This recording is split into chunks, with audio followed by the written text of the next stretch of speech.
जय श्री राम।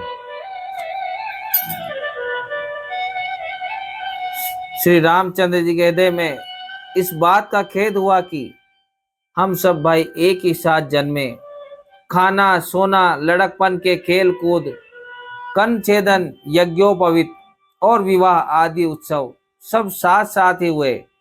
पर इस निर्मल वंश में यही एक अनुचित बात हो रही है कि और सब भाइयों को छोड़कर राज्याभिषेक एक बड़े का ही, मेरा ही होता है। तुलसीदास जी कहते हैं कि प्रभु श्री रामचंद्र जी का यह सुंदर प्रेम पूर्ण पछतावा भक्तों के मन की कुटिलता को हरण करें। उसी समय प्रेम और आनंद में मग्न लक्ष्मण जी आए। रघुकुल रूपी कुमुद के खिलाने वाले चंद्रमा श्री रामचंद्र जी ने प्रिय वचन कहकर उनका सम्मान किया। बहुत प्रकार के बाजे बज रहे हैं। नगर के अतिशय आनंद का वर्णन नहीं हो सकता।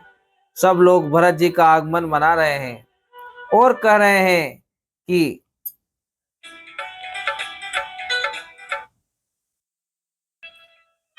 वे भी शीघ्र आवें और राज्याभिषेक का उत्सव देखकर नेत्रों का फल प्राप्त करें। बाजार, रास्ते, घर, गली और चबूतरों पर जहां तहां पुरुष और स्त्री आपस में यही कहते हैं कि कल वह शुभ लग्न मुहूर्त कितने समय है जब विधाता हमारी अभिलाषा पूरी करेंगे। जब सीता जी सहित श्री रामचंद्र जी सुवर्ण के सिंहासन पर विराजेंगे और हमारा मन चिता होगा, मतलब मनोकामना पूरी होगी। इधर तो सब यह कह रहे हैं कि कल कब होगा, उधर कुचक्र की देवता विघ्न मना रहे हैं। उन्हें देवताओं को अवध के बधावे नहीं सुहाते, जैसे चोर को चांदनी रात नहीं भाती। सरस्वती जी को बुलाकर देवता विनय कर रहे हैं और बार बार उनके पैरों को पकड़कर उन पर गिरते हैं। विपत्ति हमारी बिलो की बड़ी, मातु करिय सोयाजू। राम जाहि बन राजु तजी, होई सकल सुर काजू। वे कहते हैं, हे माता, हमारी बड़ी विपत्ति को देखकर आज वही कीजिए जिससे श्री रामचंद्र जी राज्य त्याग कर वन को चले जाएं और देवताओं का सब कार्य सिद्ध हो। देवताओं की विनती सुनकर सरस्वती जी खड़ी खड़ी पछता रही है कि हाय, मैं कमल वन के लिए हेमंत ऋतु की रात हुई।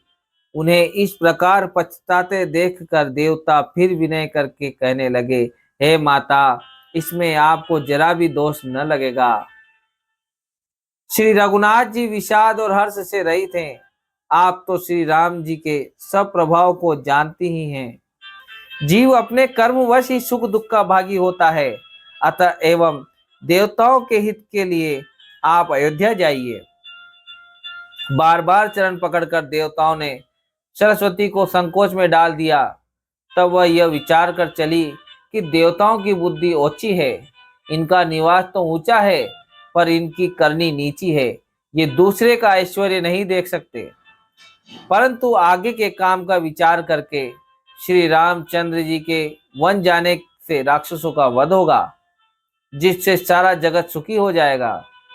चतुर कवि श्री राम जी के वनवास से चरित्रों का वर्णन करने के लिए मेरी चाह कामना करेंगे। ऐसा विचार कर सरस्वती हृदय में हर्षित होकर दशरथ जी की पूरी अयोध्या में आई, मानो दूसरा दुख देने वाली कोई ग्रह दशा आई हो।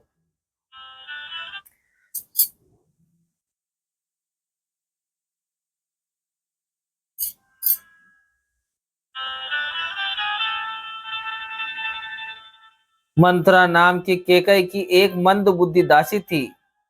उसे अपयस की पिटारी बनाकर सरस्वती उसकी बुद्धि को फेर कर चली गई। मंत्रा ने देखा कि नगर सजाया हुआ है, सुंदर मंगलमय बधावे बज रहे हैं। उसने लोगों से पूछा कि कैसा उत्सव है। उनसे श्री रामचंद्र जी के राज तिलक की बात सुनते ही उसका हृदय जल उठा।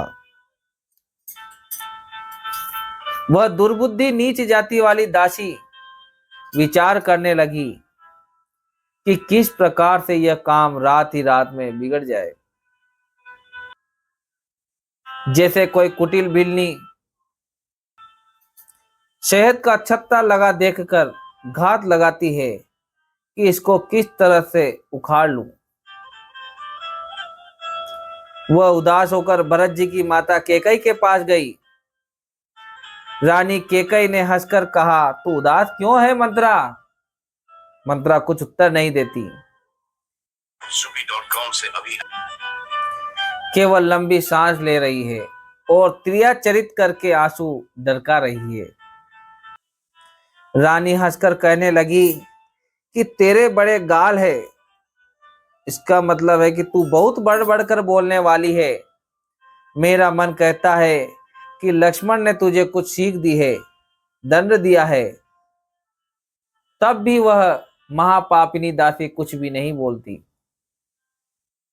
ऐसी लंबी सांस छोड़ रही है मानो काली नागिन फूंफार छोड़ रही हो। तब रानी ने डरकर कहा, अरे कहती क्यों नहीं? श्री रामचंद्र, राजा लक्ष्मण, भरत और शत्रुघ्न कुशल से तो हैं।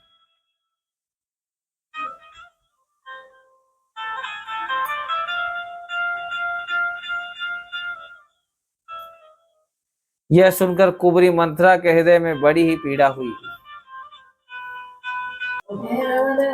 वह कहने लगी, हे माई, हमें कोई क्यों सीख देगा और मैं किसका बल पाकर गाल करूंगी? बढ़ बढ़कर बोलूंगी, रामचंद्र जी को छोड़कर आज और किसकी कुशल है जिन्हें राजा युवराज पद दे रहे हैं। आज कौशल्या को विधाता बहुत ही दाहिने अनुकूल हुए हैं, यह देखकर उनके हृदय में गर्व समाता नहीं। तुम स्वयं जाकर सब शोभा क्यों नहीं देख लेती, जिसे देखकर मेरे मन में क्षोभ हुआ है। तुम्हारा पुत्र परदेश में है, तुम्हें कुछ सोच नहीं है। जानती हो कि स्वामी हमारे वश में है। तुम्हें तो तोशक पलंग पर पड़े पड़े नींद लेना ही बहुत प्यारा लगता है। राजा की कपट भरी चतुराई तुम नहीं देखती। मंथरा के प्रिय वचन सुनकर, किंतु उसको मन की मेली जानकर, रानी झुककर डांट कर बोली, बस अब चुप रह, घर फोड़ी कहीं की। जो फिर कभी ऐसा कहा तो तेरी जीभ पकड़कर निकलवा लूंगी। कानों, लंगड़ों और कुबड़ों को कुटिल और कुचाली जानना चाहिए। उनमें भी स्त्री और खासकर दासी। इतना कहकर भरत जी की माता केकई मुस्कुरा दी और फिर बोली, हे प्रिय वचन कहने वाली मंत्रा, मैंने तुझको यह सीख दी है कि शिक्षा के लिए इतनी बात कही है। मुझे तुझ पर स्वप्न में भी क्रोध नहीं है। सुंदर मंगलदायक शुभ दिन वही होगा जिस दिन तेरा कहना सत्य होगा, अर्थात श्री राम का राज्य तिलक होगा। बड़ा भाई स्वामी और छोटा भाई सेवक होता है, यह सूर्यवंश की सुहावनी रीति ही है। यदि सचमुच कल ही श्री राम का तिलक है तो है सखी, तेरे मन को अच्छी लगे वही वस्तु मांग ले, मैं दूंगी। राम को सहज स्वभाव से सब माताएं कौशल्या के समान ही प्यारी है। मुझ पर तो वे विशेष प्रेम करते हैं। मैंने उनकी प्रीति की परीक्षा करके देख ली है। जो विधाता कृपा करके जन्म दे तो यह भी दे।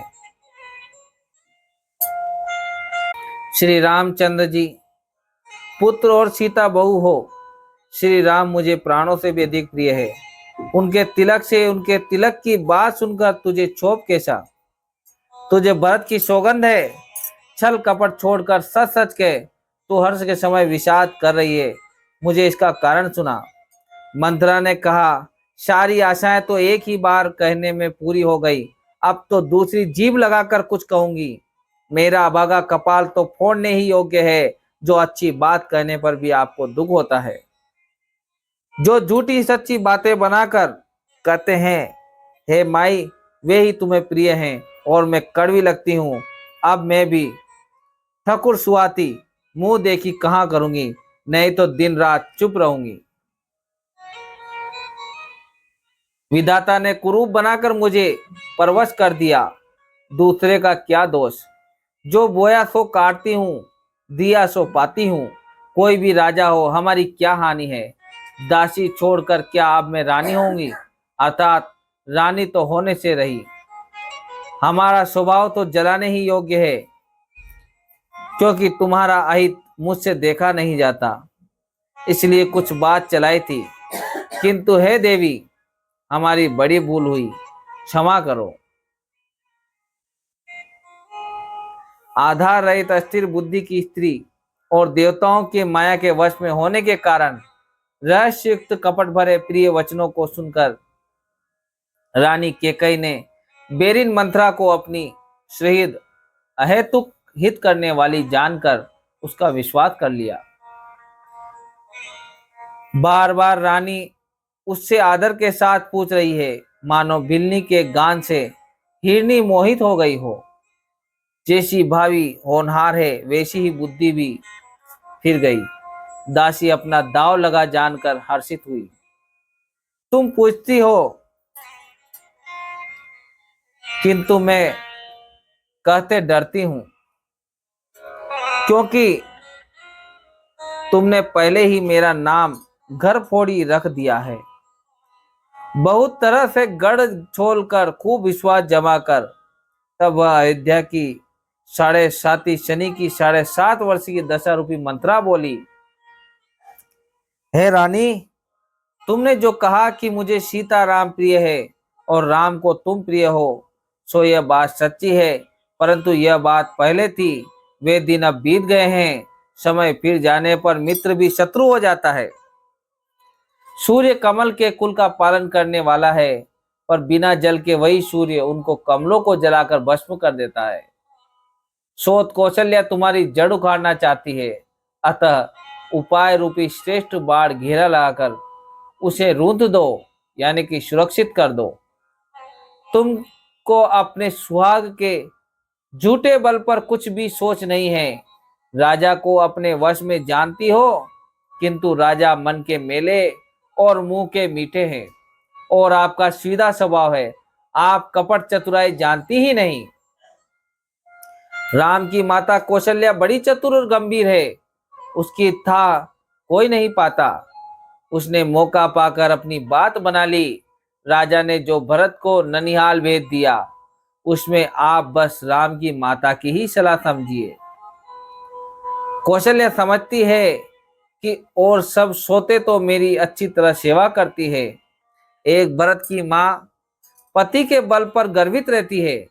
इसी से ही माई कौशल्या को तुम बहुत ही साल खटक रही हो, किंतु वह कपट करने में चतुर है, अतः उसके हृदय का भाव जानने में नहीं आता।